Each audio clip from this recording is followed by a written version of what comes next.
Hello everybody, I'm the Deli Gamer. This is Fear and Hunger to Termina. Now if you remember the last one, we got ending A, no, S, E, D, something. We got an ending. I don't remember which one it is, I'm going to be quite frank. But in this one, I think I'm just going to go through each of their intro stories. Just to, you know, for anyone who doesn't know. So we're going to start this off with Marina, and I will do Levi and Marco again, but I'm going to leave those right at the end because I've already done those technically, but I'm just going to clump them all into this video. So yeah, this is Marina, the occultist, age 18. The occultist focuses on the creative use of the otherworldly powers. While not as strong with harmful and offensive skills, her abilities are no less impressive when used properly. So we're just going to go through and just read through their intros, their backstories a little bit. Skip the character history? No, I don't think I will. The soothing sound of the rail tracks. You are not used to such peaceful and tranquil atmosphere. You can't help but let your mind wander. You reminisce what has led you to this point in life. You were born into the Church of Almir. For many generations, your lineage took part in the most wicked of rituals, only to appease gods of a forgotten age. A life of a dark priest is a cruel one, even if modern times overlooked the most archaic and ancient rites. A dark priest's life begins and ends in full dedication to the older gods. There is no place for self in the church. Your mother had different plans for you. She didn't want you to go down the path that would befall to every firstborn son in church. Wait, what? So is Marina's a boy? I'm confused. So when she finally let your father know of your birth, she told him a daughter was born to the household. Whoa.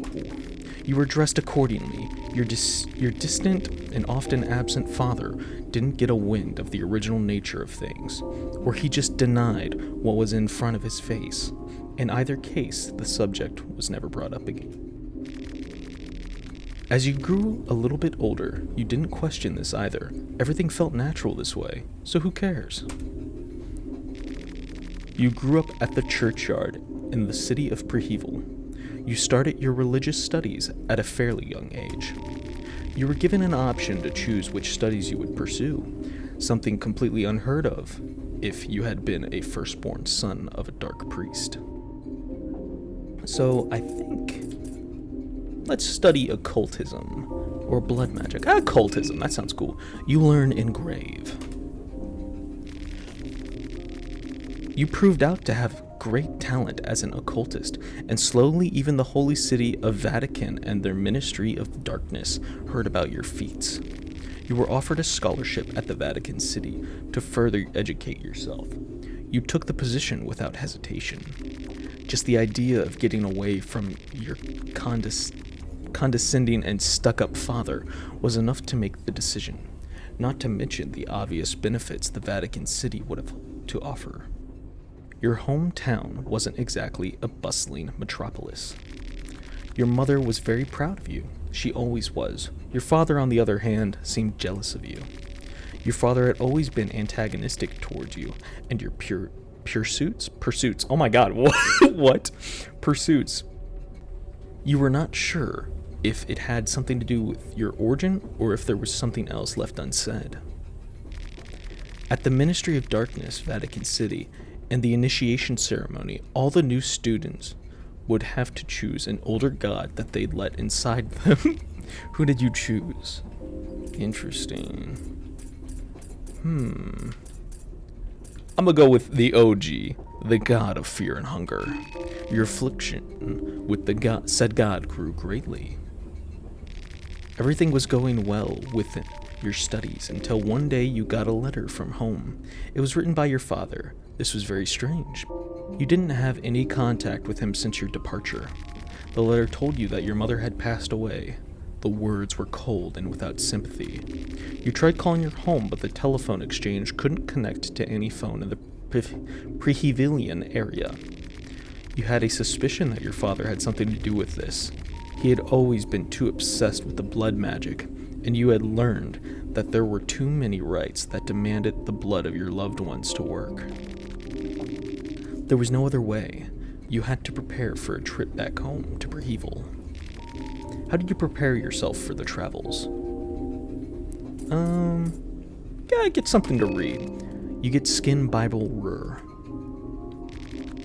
How long has it been? Feels like a lifetime since you left the town. Save your character history? No. Skip the intro? No. We're gonna go back now. Alright, Dan.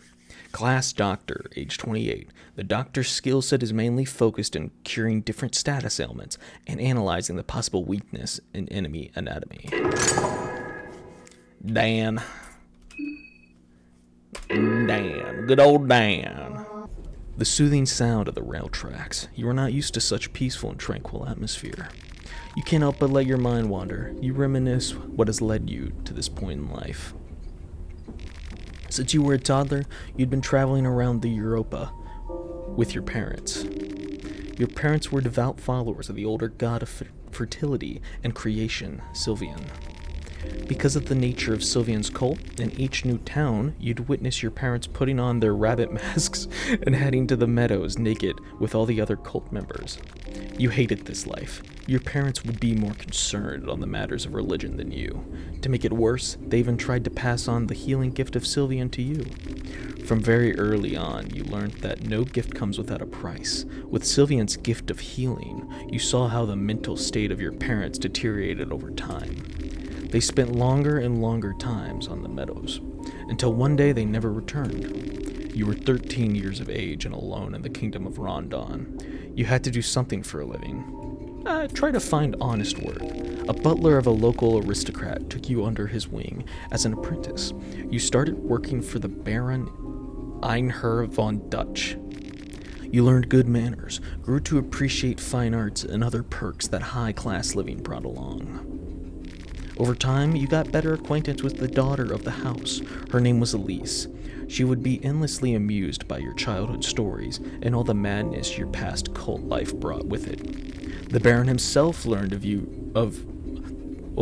the Baron himself learned of your upbringing as well, and was fascinated by Sylvian and her healing properties. The Baron used to work as a doctor, and he had a very different concepts for healing and mending wounds. He taught you about the modern medical practices in exchange for your knowledge on the older god Sylvian. To be honest, his thirst for otherworldly knowledge felt a little bit obsessive even. He taught you how you cannot cure any symptoms without giving something in return. To heal something of equal value must be lost. Memorize this very line. Continue with the studies to learn more. Memorize this very line. You learn medicinal and the mandatory skill of organ harvest that comes along with it. Oh my. The most important thing learned is that you trade your life, yourself, in the practice of medicine. That is the price to save lives of the others. As time went on, you became an item with Elise. Everything fell into place very naturally, and even the Baron gave you his blessing despite your background being anything but noble. For the first time in your life, everything felt just right, but this wouldn't last for long, as something terrible had been brewing in the Eastern Europa for a good while. The conflict between the Eastern Union and the Bremen Empire had dragged many neighboring countries to take part in the hostilities, and the Kingdom of Rondon was no exception. The kingdom was enlisting all able-bodied men to the front lines, and you had no choice but to pack your bags and join the Great War. Because of your knowledge in medicine, you were given an option to join the army as a medic or pick up a gun and join as an infantry trooper. We're going to join as a medic. You were given a scalpel, a light blue vial, and pep pills. The war was cruel and inhumane. You had to take part in countless things better left unspoken. The only thing that kept you going was the thought of your new family, waiting for you back home. Every night you'd read letters from home and fall asleep to a photograph of Elise. One day the letters ended. It was natural for letters to get lost in all the chaos, but you couldn't help your ominous feelings. So when the Kingdom of Rondon family withdrew from the war, you were straight back home as fast as possible. The manor of Von Dutch was lifeless and dark on that gloomy day. You stormed through the countless rooms, but couldn't find a soul in sight. That was until you found the basement door partially open. In the darkness below, you could only tell apart the silhouette of a person who had died standing in the middle of swirling ritual circles. The person was Einar von Dutch himself. He had died on the spot from what seemed like self-inflicted wounds and cuts. Each corner of the basement had sacrificial gifts to an old god unknown to you. Your heart sank as you recognized just who was the main sacrifice of this maddening rite. You tried to save Elise with any means necessary. You tried to exchange vital parts of yourself for the life of her, but that didn't work. You tried unspeakable methods for days, but it was all in vain. She was far too gone. A cult had completely swallowed the Baron while you were away, and you could only guess what he had tried to accomplish with this unholy ritual. Upon searching through the Baron's documents, you noticed a certain place mentioned frequently, time and time again, a town called Prehevil in the country of Bohemia. This place had something to do with the beliefs of the Baron, and maybe there you'd find at least some sense of this madness. It wouldn't bring back your old life, but frankly, you had nothing else going for you anymore. Only the small clue on what took everything away from you. Answers. That was enough of a reason to get you back on the road. How'd you prepare for your trip? Stock up on medical goods. You managed to find 2 blue vials and a cloth fragment. It's been a long and mentally taxing travel to this point.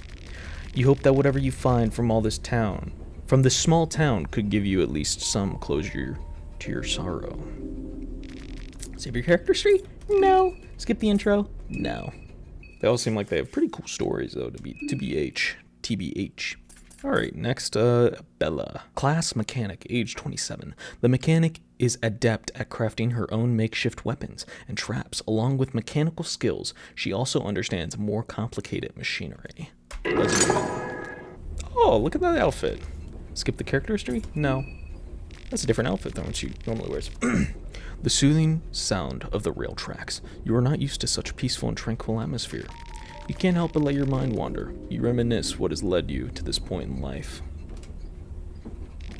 Despite your homeland suffering greatly from the First Great War, you had a peaceful and balanced childhood with both of your parents and many siblings. The northern capital, Oldegard, was rebuilding their destroyed cities when news about hostilities in the Eastern Europa were broadcasted on the radio. It sounded like the beginning of another worldwide war.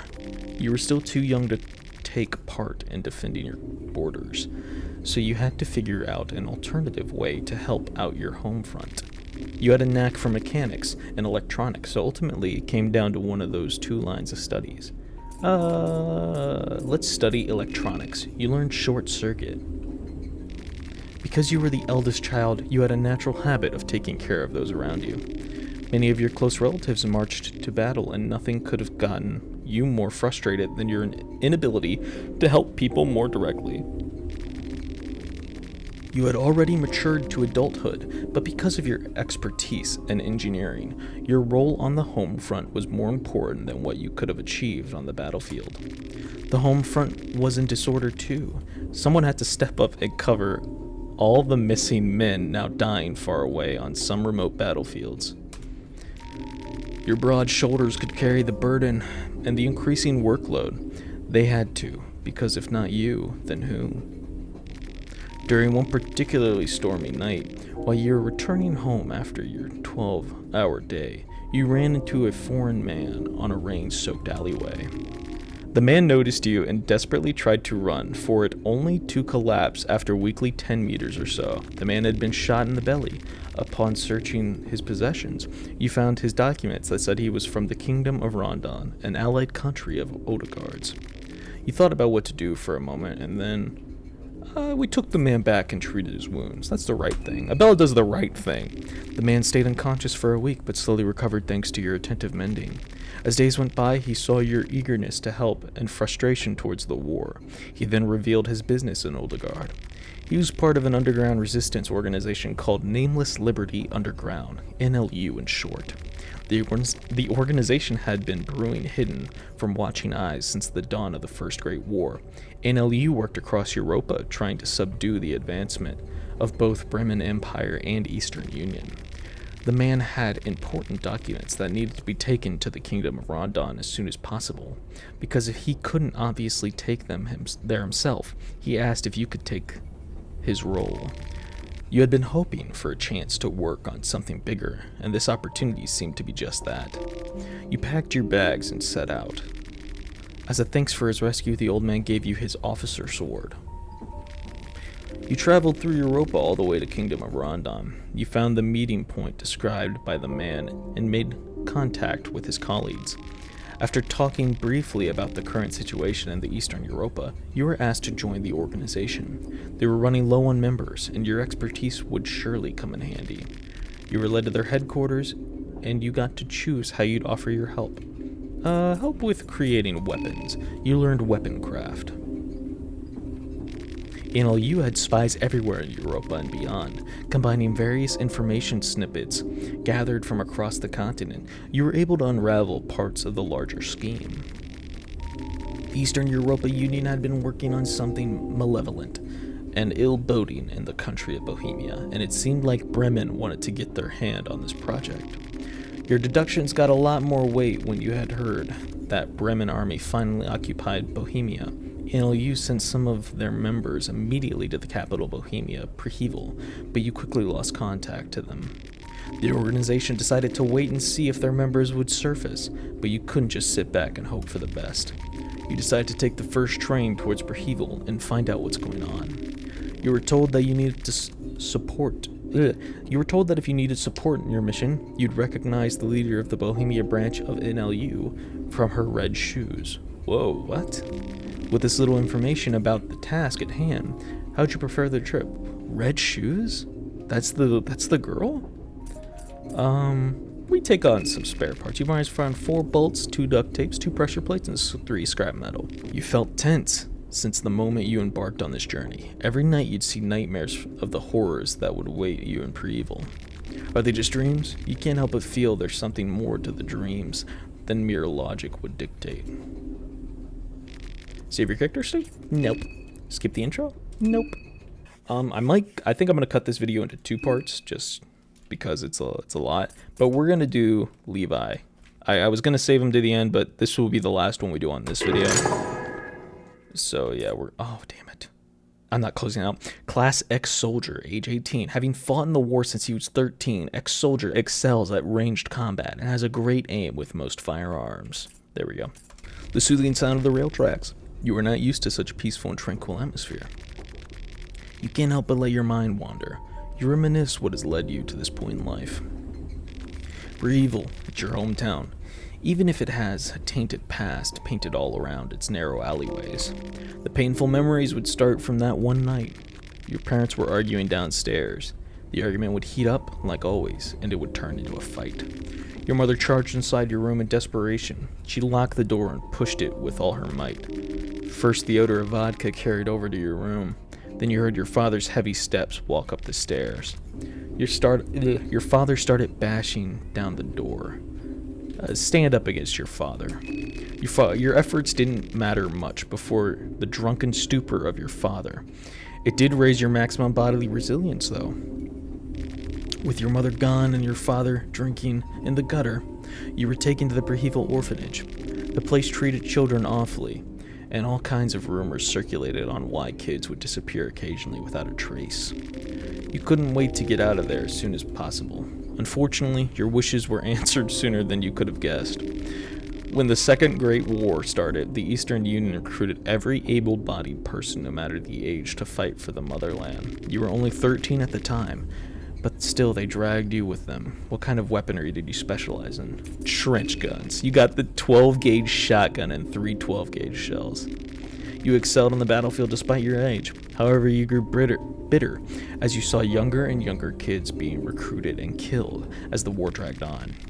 By this time, you were already responsible for your own squad of child soldiers. You were given a mission meant for expendables, one that would be a guaranteed suicide mission. You were already growing tired of the haphazard way of distributing troops, and the general morale of the Eastern Union Army was starting to show its cracks. Take the mission and fulfill your duty. You survived the mission despite impossible odds. This increased your proficiency in your branch of weaponry. You learned Executioner. Unfortunately, the mission had its toll on you as well. Your psyche couldn't handle all the losses on the battlefield, so you had to take opioids to ease the pain. You formed an addiction. You got heroin and withdrawal symptoms. Couldn't stand up for this any longer and became a deserter. The Eastern Union wouldn't forgive such crimes, so you had to pack up wisely for your escape. Stock up on ammo. You managed to find 2 12-gauge shells. How long has it been? Feels like a lifetime since you left the town. It's not a place anyone would want to return to, but when you got no other place in this world, you're left with no options. Save your character sheet? No. Skip intro? No. But I do want to do something, though. I want to take that shotgun and blow the janitor's brains out. That's what I want to do. I'm going to do that really quick. I'm going to go blow that guy's brains out.